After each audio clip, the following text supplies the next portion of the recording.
नमस्कार, मैं हूं पंकज भार्गव। कोरोना को हराने के लिए वैक्सीन आ गई है, वो भी एक नहीं बल्कि दो। आज भारत के ड्रग कंट्रोलर ने 2 वैक्सीन की इमरजेंसी यूज की इजाजत दे दी। कुछ दिन में ही टीका लगाने का काम शुरू हो जाएगा, लेकिन देश में वैक्सीन को लेकर कई तरह के सवाल लोगों के मन में हैं। वैक्सीन कितनी सेफ है, ये कब मिलेगी, किसे मिलेगी और इमरजेंसी यूज का मतलब क्या है? इंडिया टीवी ने ऐसे तमाम सवालों के जवाब वैक्सीन से ही जुड़े बड़े चेहरों से लिए हैं। देखिए कोरोना टीके पर सबसे विश्वसनीय report.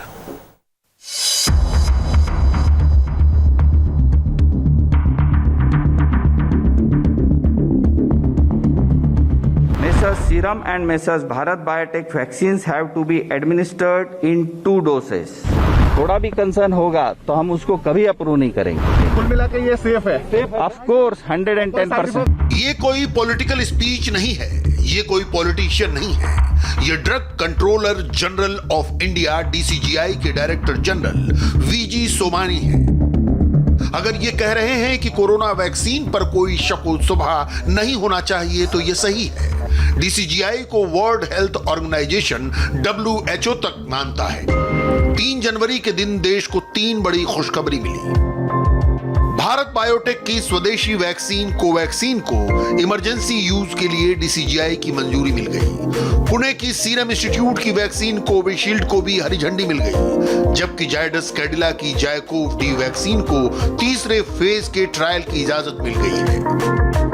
Drug controller general of India के इस अनाउंसमेंट का देश 9 महीने से इंतजार कर रहा था। Messrs. Serum and Messrs. Bharat Biotech vaccines have to be administered in 2 doses. All the 3 vaccines have to be stored at 2 to 8 degrees centigrade. After adequate examination, the CDSCO has decided to accept the recommendations of the expert committee, and accordingly, vaccines of Messrs. Serum and Bharat Biotech are being approved for restricted use in emergency situation, and permission is being granted to Messrs. Cadila Healthcare for conduct of phase 3 clinical trial in India. Corona vaccine आ गई है, लेकिन इसे लेकर लोगों के मन में कई तरह के सवाल हैं। क्या कोरोना वैक्सीन सेफ है? क्या वैक्सीन से कोई साइड इफेक्ट होगा? वैक्सीन किसे और कब लगेगी? वैक्सीन फ्री मिलेगी या पैसे देने होंगे? क्या वैक्सीन लेना जरूरी है? ऐसे तमाम सवाल हैं। इंडिया टीवी इन तमाम सवालों के ऑथेंटिक और साइंटिफिक जवाब आपको देने जा रहा है। DCGI के director general VG Somani, serum institute के CEO अदार पूनावाला, एम्स के डायरेक्टर रणदीप गुलेरिया, कोवैक्सीन के principal investigator doctor Sanjay Rai, PM के वैज्ञानिक सलाहकार के विजय राघवन, हेल्थ मिनिस्टर हर्षवर्धन, नीति आयोग के member VK Paul. Corona vaccine से जुड़े ये विश्वसनीय चेहरे टीके को लेकर उठ रहे सवालों के जवाब देंगे। वैक्सीन कितनी सुरक्षित है? कई दिनों से ये सवाल लगातार उठ रहा है। तरह तरह की अफवाहें फैल रही हैं। हमने DCGI के डायरेक्टर जनरल VG सोमानी से ही सवाल पूछा, क्योंकि वैक्सीन पर उनसे बड़ी अथॉरिटी और कोई नहीं है। जवाब सुनिए। साइड इफेक्ट्स भी बहुत बताए जा रहे हैं सर, ये सही है क्या? ना। देखो एक बात पे पूरा आप श्योर रहिए कि किसी में भी सेफ्टी का कंसर्न होगा, थोड़ा भी कंसर्न होगा तो हम उसको कभी अप्रूव नहीं करेंगे। कुल मिला के ये सेफ है। Of course 110%। Drugs controller general of India का दावा है कि दोनों वैक्सीन पूरी तरह सेफ है। स्वास्थ्य मंत्रालय के तहत आने वाले CDSCO यानी central drugs standard control organisation की सब्जेक्ट एक्सपर्ट कमेटी से पास कर चुकी है।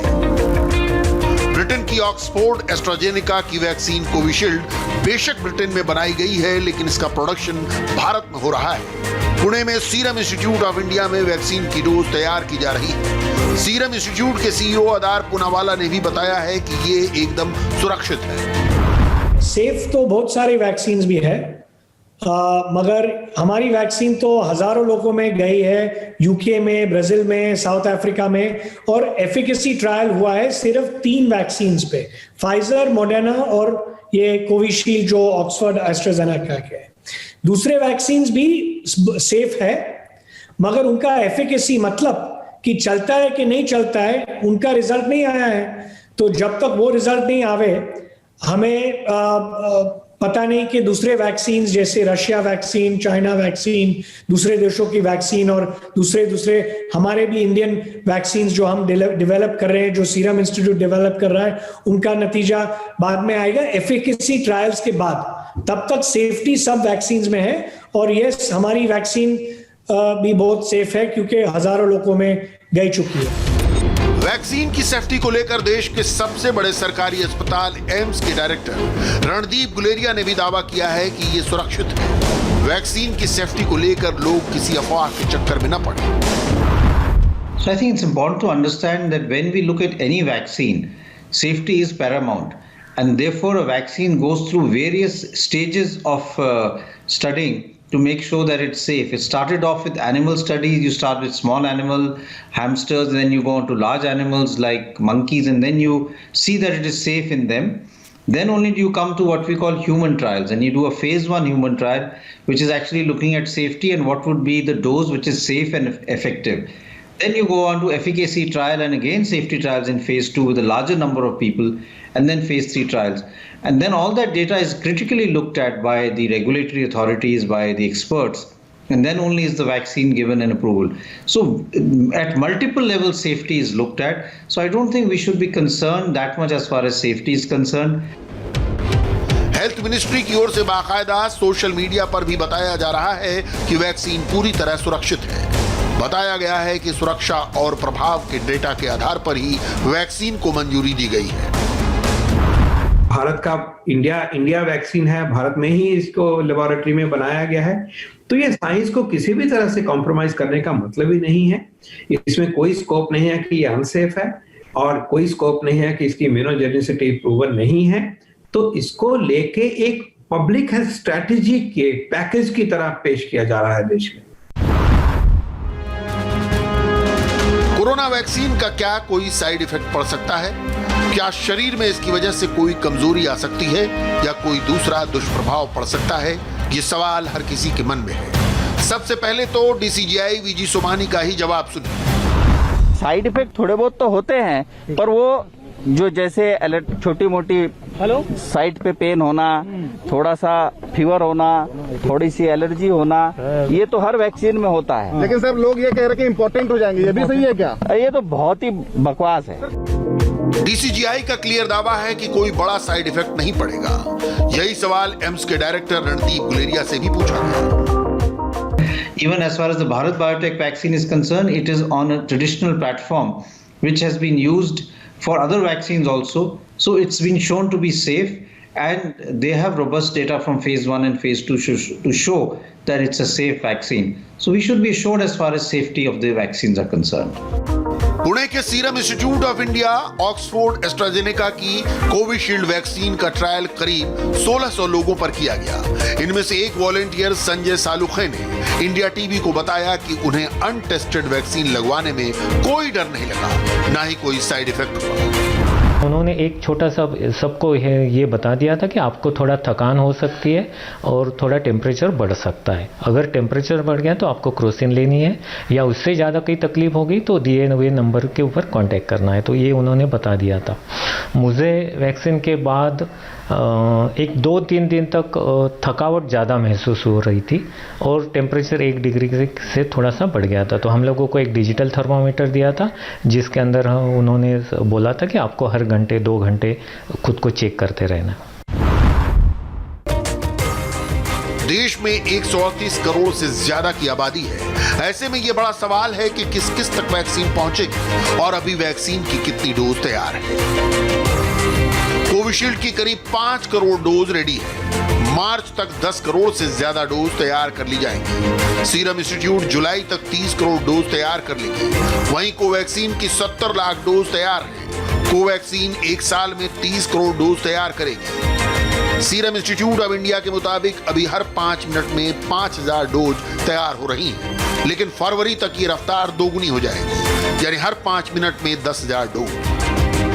तो 50 मिलियन डोज तैयार है, और जैसी गवर्नमेंट ऑफ इंडिया हमें साइन करके बोलेगी कि यहाँ भेजना है। हम तो उनके गाइडेंस और इंस्ट्रक्शन के लिए रुके हुए हैं। हमारी फैक्ट्री फुल है अभी और ट्रक्स भी रेडी है फिलहाल सब स्टेट्स में देने। तो अभी ये लाइसेंस की इंतजार थी। इसके बाद अभी गवर्नमेंट जैसे हमें गाइडेंस देंगे 7 या 10 दिन के अंदर हम कोशिश करेंगे हल्लू रोल आउट करने। कोरोना वैक्सीन पहले किसे और कब लगाई जाएगी, ये सवाल भी सबके मन में है। आम लोगों का नंबर कब आएगा, तो इसका जवाब देश के हेल्थ मिनिस्टर हर्षवर्धन ने सोशल मीडिया पर ट्वीट के जरिए दिया। देश में सबसे पहले 3 करोड़ फ्रंटलाइन वर्कर्स और हेल्थ वर्कर्स को वैक्सीन लगाने का टारगेट है। इसके बाद 50 वर्ष से ज्यादा उम्र के 26 करोड़ लोगों और 50 से कम उम्र के 1 करोड़ हाई रिस्क वाले लोगों को वैक्सीन दी जाएगी। इसके बाद दूसरे जरूरतमंद लोगों को वैक्सीन लगाई जाएगी। सरकार का टारगेट है कि अगस्त तक करीब 30 करोड़ लोगों को यह टीका लगा दिया जाए। तो बहुत टाइम लगेगा सब लोगों को देने, मगर जो मोस्ट वनरेबल जैसे जो मोस्ट कमजोर लोग हैं, बूढ़े लोग हैं, हेल्थ कंडीशंस है, फ्रंटलाइन हेल्थ वर्कर्स हमारे हैं, जो गवर्नमेंट को ये लोगों को और गरीब लोगों को पहला देना है, उसकी हम कोशिश कर रहे हैं। और ये पहले 3-4 महीने में हो जाएगा, जुलाई अगस्त तक। उसके बाद हल्लू हम दूसरे लोगों को देना शुरू करेंगे, ऐसा हमारा प्लान। और हमारा लाइसेंस अभी क्या है कि गवर्नमेंट को सिर्फ सप्लाई कर सकते हैं, हम अभी प्राइवेट मार्केट में नहीं दे सकते हैं। ऑर्डिनरी सिटीजन को, आम आदमी को बाद में जो जिसको खरीदना है बाजार से, मार्केट से, मार्च अप्रैल के बाद उनको ये अवेलेबल होगा। I think this is great news and we should in a very short period start rolling out the vaccine, and this would really help us to bring down our mortality and get a control of the pandemic. सबके मन में एक सवाल और है कि एक आदमी को वैक्सीन की कितनी डोज दी जाएंगी, इसका प्रोसेस क्या होगा, ये जानना सबके लिए बहुत जरूरी है। जिसे भी ये वैक्सीन दी जाएगी उसे 2 डोज लेना जरूरी होगा। पहली डोज जब लगेगी यानी 0 डे, और फिर 28वें दिन दूसरा टीका लगेगा, यानी 4 हफ्ते बाद दूसरा टीका लगाया जाएगा, तभी वैक्सीनेशन पूरा कहा जाएगा। वैक्सीनेशन के इमरजेंसी अप्रूवल में वैक्सीनेशन का क्या प्रोसेस है, कोवैक्सीन के प्रिंसिपल इन्वेस्टिगेटर और एम्स के डॉक्टर संजय राय की बात को सुनना बहुत जरूरी है। 3 वेरियस जो फेजेस होते हैं, फेज 1, फेज 2, फेज 3। जैसे फेज 1 में हम सेफ्टी का मेन इशू देखते हैं कि कहीं वैक्सीन पूरी तरीके से ह्यूमन यूज के लिए सेफ है कि नहीं। फेज 2 में हम ये देखते हैं कि रियली एंटीबॉडीज कितने बन रहे हैं और वह किस लेवल तक बन रहे हैं, न्यूट्रलाइज वायरस को कर दे रहे हैं। फेज 3 में इफेक्ट, ओवरऑल इफेक्ट देखते हैं कि वैक्सीन का कितना हो रहा है। तो और इसका फेज 1 खत्म नहीं हो गया, फेज 1 पैरेलल में चल रहा है, फेज 2 भी हमारा पैरेलल में चल रहा है और फेज 3 भी चल रहा है। दुनिया में किसी भी वैक्सीन का फेज 3 ट्रायल खत्म नहीं हुआ है, जो इसका खत्म हो जाएगा। अभी जो है वो अगले 2-3 साल तक सारे कलेक्ट करते रहेंगे, इंट्रीम एनालिसिस करके उन्होंने जो भी, चाहे फाइजर ने हो, मॉडर्ना ने हो, और ये वो इसीलिए इमरजेंसी यूज ऑथराइजेशन मिला हुआ है। पहले चरण में 3 करोड़ लोगों को वैक्सीन मिलेगी, जबकि जुलाई के बाद से देश की बाकी आबादी को टीका लगाया जाएगा। पहले चरण में जिन 3 करोड़ लोगों को वैक्सीन दी जाएगी वो मुफ्त होगी। इसके बाद जुलाई तक अगले 27 करोड़ लोगों का वैक्सीनेशन होगा। इन लोगों के लिए वैक्सीन की कीमत पर फैसला बाद में लिया जाएगा। जिसको खरीदना है वो मार्केट में मार्च अप्रैल के बाद पैसे देके खरीद सकती है 1000 रुपया में, और उसके पहले गवर्नमेंट को हम स्पेशल प्राइस 200 रुपया में दे रहे हैं कि वो आम आदमी और लोगों को फ्री में दे दे। तो अभी क्या होने वाला है, पहले 100 मिलियन डोज सब लोग को, पूरे देश को मोदी जी ने बोला है फ्री में मिलने वाला है, फुकट में मिलने वाला है। ये हमारा सर्विस है जो हम देश को कर रहे हैं। सीरम इंस्टीट्यूट गवर्नमेंट को बेचेगी, गवर्नमेंट देश लोगों को फ्री में दे देगी। But I think the reason why it's a very great moment is that unlike in the past where we had to rely on imports for various products, whether it be PPE or N95, now we have vaccines which are being manufactured in India, and therefore we don't have to rely on vaccines coming from outside. And they're cost effective, they're easy to administer between 2 to 8 degrees centigrade, which is what can be done in an ordinary fridge. And we already have a very strong backbone of a universal immunization program. आप समझ सकते हैं कि vaccine का यह programme कितने बड़े पैमाने पर लॉन्च होने जा रहा है। इसमें सिर्फ सरकार और मेडिकल एजेंसियां ही नहीं, देश की पूरी आबादी शामिल होगी। भारत बायोटेक की तुलना में अगर एस्ट्राजेनेका वाली की अगर बात करें, सीरम एस्ट्राजेनेका की, तो भारत के लिहाज से कौन सा ज्यादा फायदेमंद है? देखिए, दोनों ही जो है अगर देखें तो दोनों ही जो है 2 से 8 डिग्री टेम्परेचर पे रखना है उसको, तो स्टोरेज और ट्रांसपोर्टेशन, क्योंकि जो सबसे बड़ी समस्या होती है लॉजिस्टिक मैनेजमेंट। कोई वैक्सीन ऐसा हो कि वह जो है पूरी कंट्री में हर जगह हम दे पाए।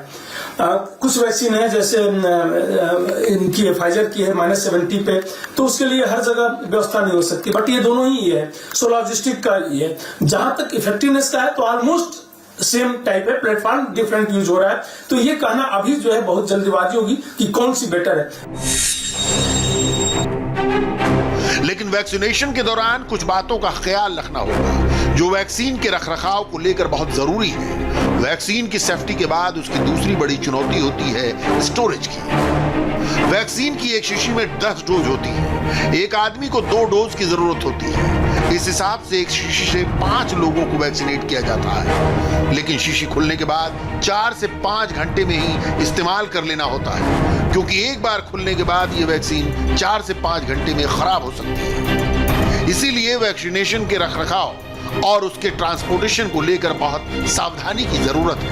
वैक्सीन की डोज करोड़ों की तादाद में तैयार हो रही है। ये डोज एक चेन के तहत दी जाएगी। उत्पादन के बाद ये हवाई जहाज से देश के अलग अलग राज्यों और शहरों तक लाई जाएंगी। वहां से वैक्सीन ट्रक में भरकर दूर दराज के गांवों के अस्पतालों तक पहुंचाई जाएंगी और फिर वहां सबको टीके लगाए जाएंगे। इतनी लंबी प्रक्रिया के दौरान कोरोना वैक्सीन को 2 से 8 डिग्री सेल्सियस तापमान के बीच रखना होगा। ऐसी कोल्ड चेन को लेकर क्या इंतजाम है, इसको लेकर हमने प्रधानमंत्री के प्रमुख वैज्ञानिक सलाहकार के विजय राघवन से बात की। कोल्ड चेन, अभी जो वैक्सीन आने वाले हैं उनका कोल्ड चेन का पूरा तैयारी बिल्कुल पूरी तरह से है, उसमें कोई दिक्कत नहीं है। और पहले 3 महीने में वैक्सीन की मैन्युफैक्चरिंग कैपेसिटी जैसे बढ़ती है, पूरी कोल्ड चेन है। सेकेंड और थर्ड क्वार्टर में, दूसरे और तीसरी क्वार्टर में ये कोल्ड चेन की रिक्वायरमेंट्स और हो सकती है, जैसे वैक्सीन की सप्लाई भी बढ़ जाती है, तो तब तक ये पूरी तरह से तैयार हो जाएगी।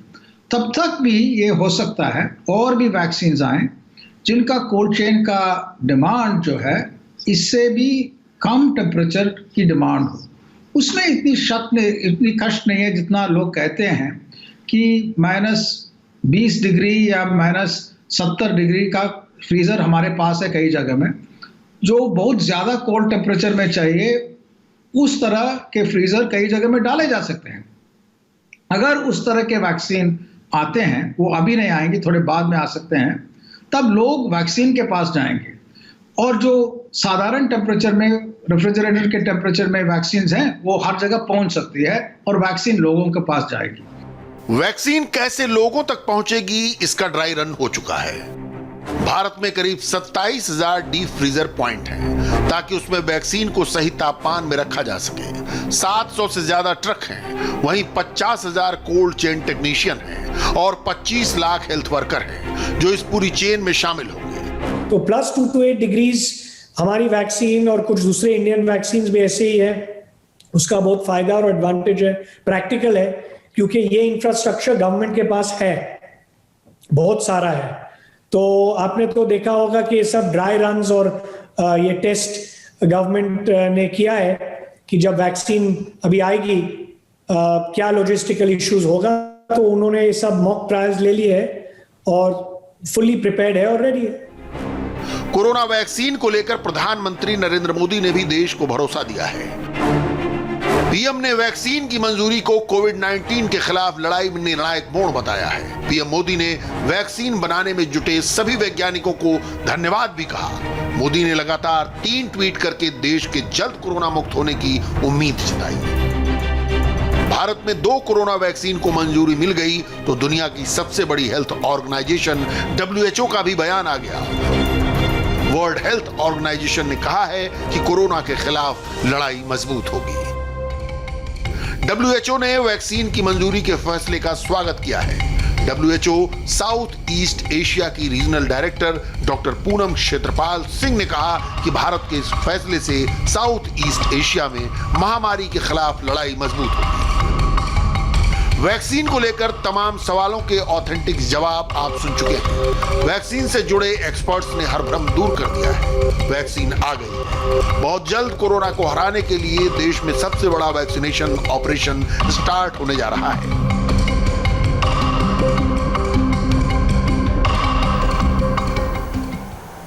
कोरोना महामारी की आशंका में जी रही दुनिया के लिए